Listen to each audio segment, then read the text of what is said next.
Assalamualaikum warahmatullahi wabarakatuh. Mohon izin untuk menyampaikan laporan Respect Inspection untuk straight pipe outlet dengan kode J1 dengan diameter 2 inch pada knockout drum flare. Dalam hal ini saya sebagai mahasiswa Fatih Pradana Putra dengan NRP 0523050007. Pada pembahasan yang pertama, kita akan membahas terkait dengan penentuan consequence of failure.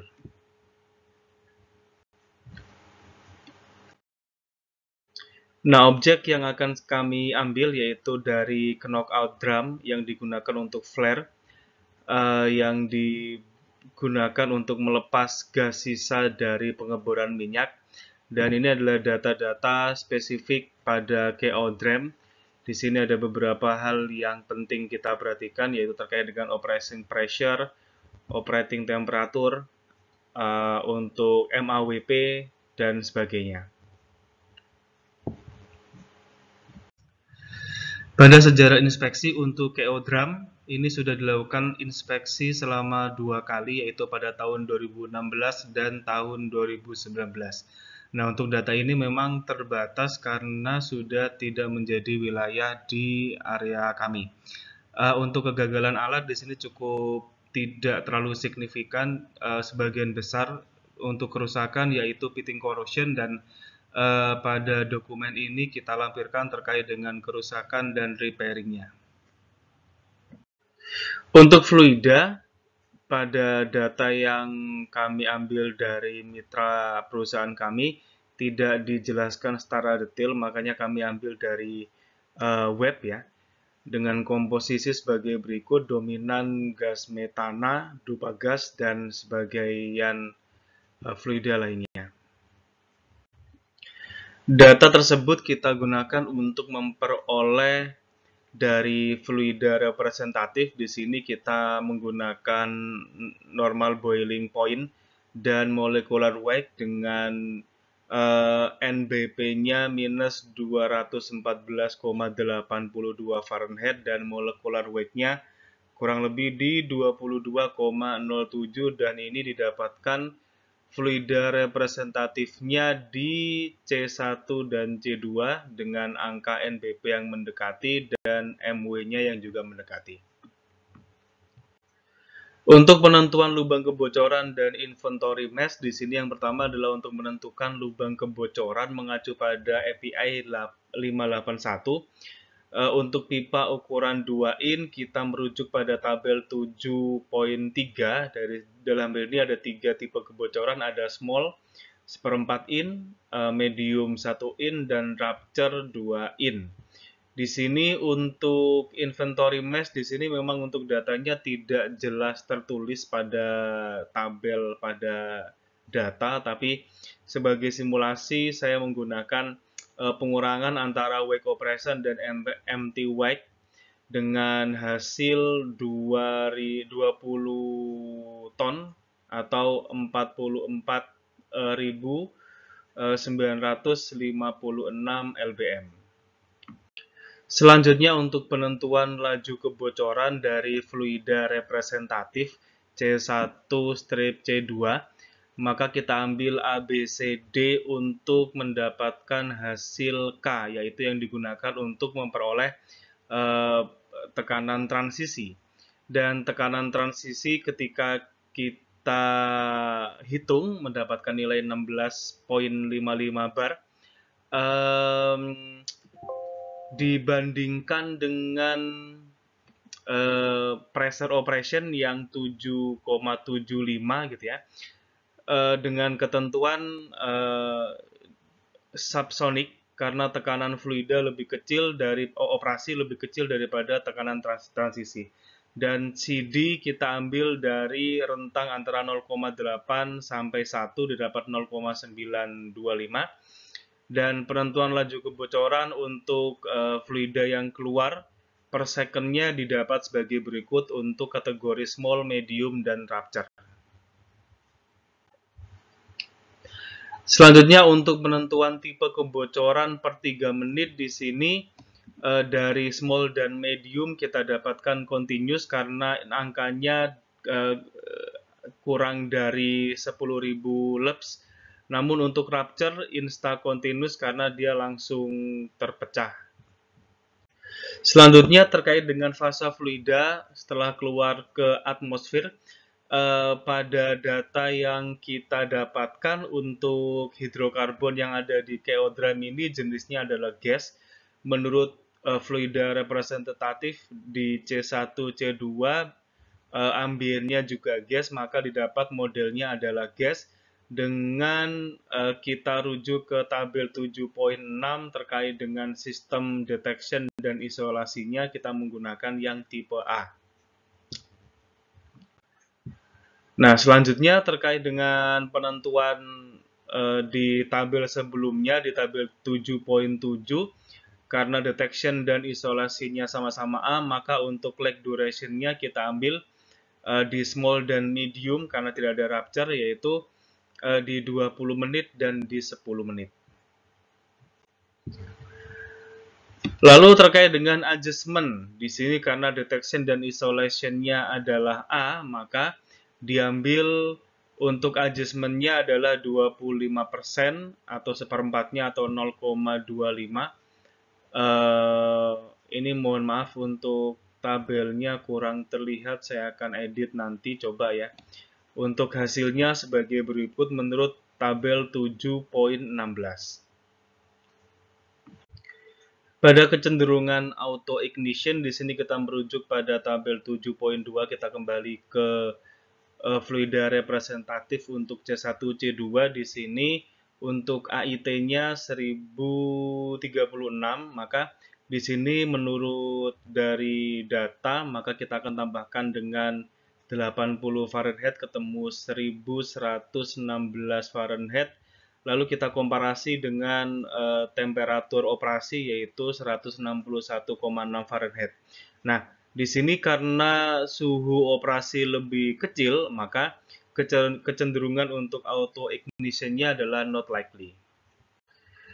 Nah, dari situ kita melanjutkan untuk mengestimasi luas area konsekuensi. Di sini berdasarkan dari tabel 7.8 dan tabel 7.9 terkait dengan fluida representatif di sini di C1, C2.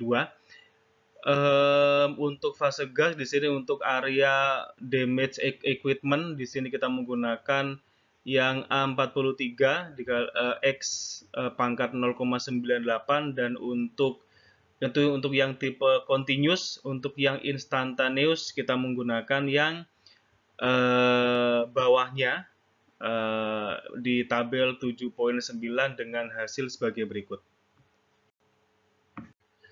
Untuk penyesuaian luas area konsekuensi di sini karena untuk tipe sistem mitigasinya dia inventory, blowdown dan seterusnya, maka untuk pengurangan area di 25% dengan hasil untuk area equipment damage dan area untuk fatality sebagai berikut dengan satuan feet square.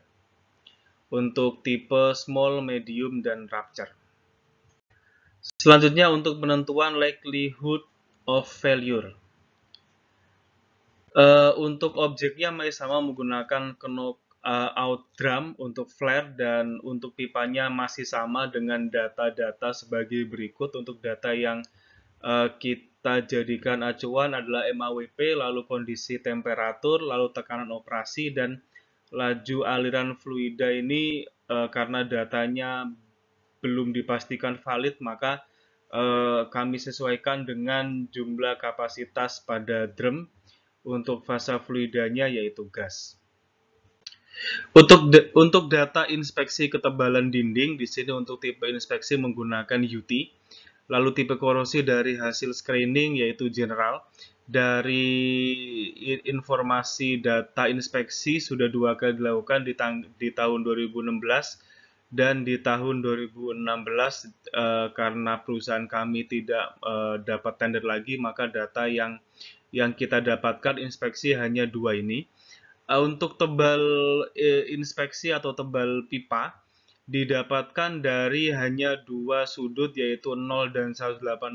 Jadi Di sini untuk data inspeksi pertama sebagai berikut, data inspeksi kedua sebagai berikut, dengan tebak rata-rata sebagai berikut dan varian. Dalam hal ini untuk umurnya yaitu 3 tahun, lalu untuk pool dari perhitungan materi di LMS didapatkan sebagai berikut. Untuk DOF-nya karena datanya hanya 4, 2 untuk tebal di inspeksi pertama dan 2 untuk tebal inspeksi kedua, maka total 4.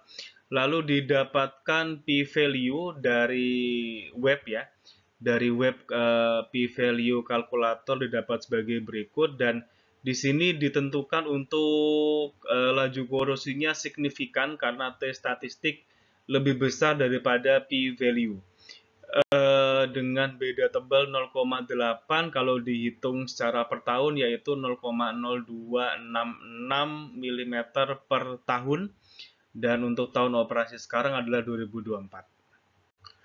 Nah, selanjutnya untuk menentukan seismik untuk zone, untuk data yang kami ambil di area Mahakam, kalau kita lihat di peta untuk kita di Pertamina Hulu Mahakam, jadi areanya kalau kita lihat di map ya, lokasinya agak berada di pinggir bawah, maka kalau kita lihat di salah satu data untuk seismic zone map, jadi dia di marking biru pada sisi kanan Pulau Kalimantan. Jadi nilainya adalah 2. Untuk subfaktornya adalah 2. Nah, dalam hal ini untuk proses subfaktor di sini terkait dengan ini data kita asumsikan karena untuk data realnya kita tidak mendapatkan. Jadi untuk data asumsinya sebagai berikut.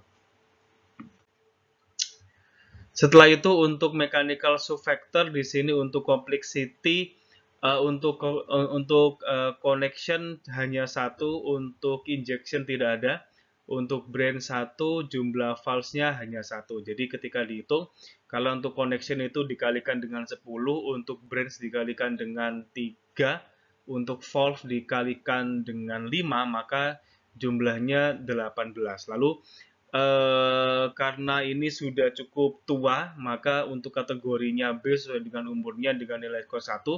Lalu untuk desain relief elapse di 96%, ini general kita asumsikan, dan untuk MAWP-nya kita lihat dari tabel 8 strip 21 ketemunya 0,504 dengan skor min 1. Dan operating temperature-nya 2 kita ambil dari tabel yang ada di API. Lalu ketika kita total jumlahnya adalah 21.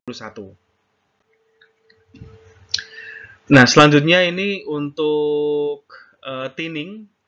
Jadi di sini seperti yang sudah kami jelaskan di awal, jadi untuk laju korosinya sebagai berikut.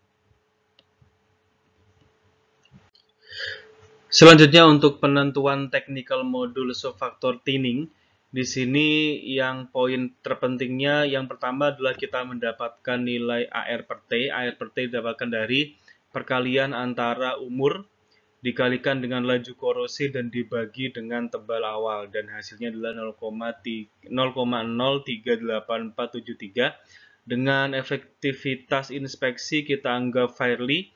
Jumlah inspeksi 2 kali di tahun 2016 dan 2019 untuk data yang kita dapatkan. Lalu untuk TMSF di sini kita dapatkan 1 di API. Lalu untuk over design factor ini didapat dari